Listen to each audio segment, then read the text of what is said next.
마지막 나팔 소리 나기 전에 들어야 할 이야기 만화소나이 유튜브 채널 김경호 선교사입니다. 안녕하세요. 주 예수님을 따르는 제자들과 함께 경건의 시간에 축복과 교훈을 나누고자 합니다.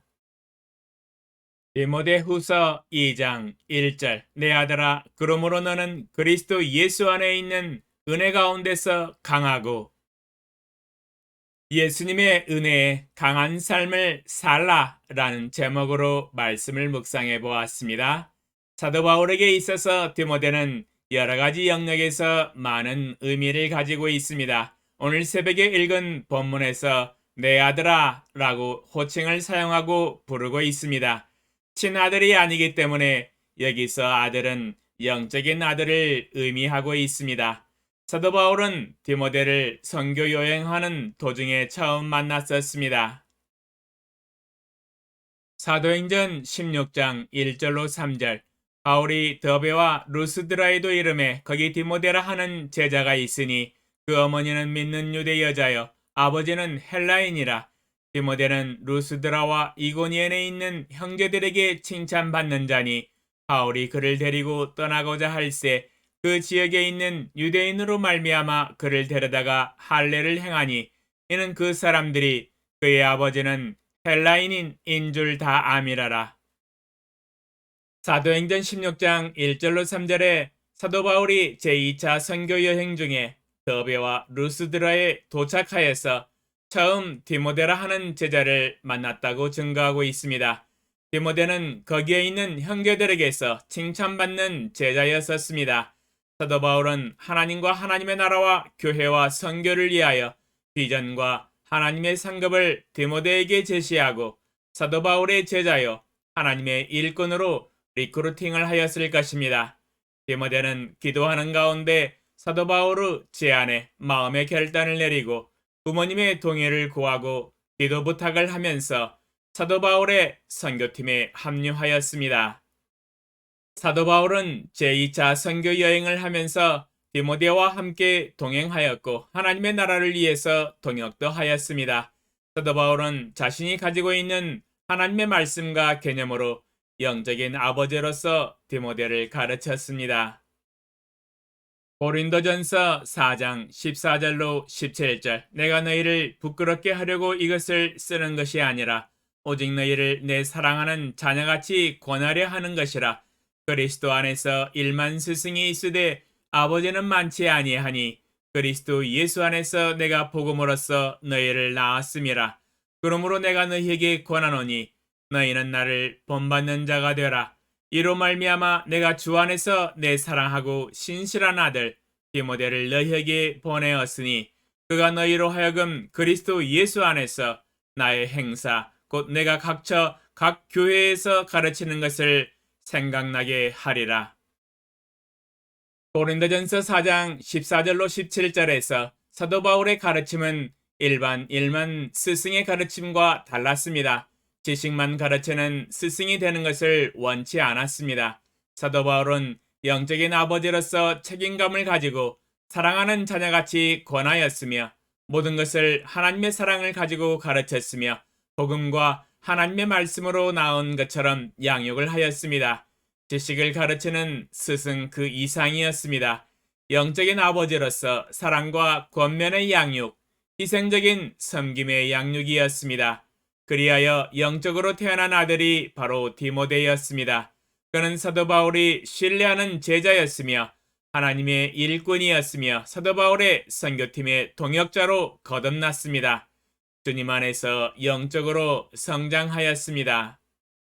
그러므로 사도 바울에게 있어서 디모데는 영적인 신실한 아들이었습니다. 오늘 새벽에 읽은 본문에서 매우 중요한 명령과 권면을 하고 있습니다. 이는 신실한 디모데뿐만 아니라 21세기를 살아가는 믿음의 성도들과 제자들이 배워야 할 매우 중요한 개념입니다.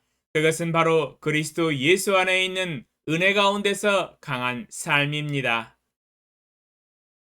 먼저 은혜에 대한 정의를 내려보겠습니다. 특별히 아무런 조건 없이 값없이 베푸시는 선물과 하나님의 조건적인 행동으로 나타나는 하나님의 초월한 사랑이라고 정의를 내려볼 수 있습니다.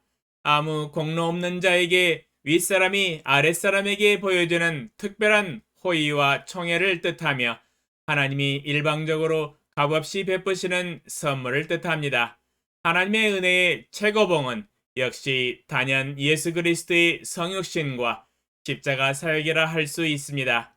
또한 우리 죄인들이 받는 하나님의 죄의 용서와 영생과 구원을 하나님의 은혜라고 지칭합니다.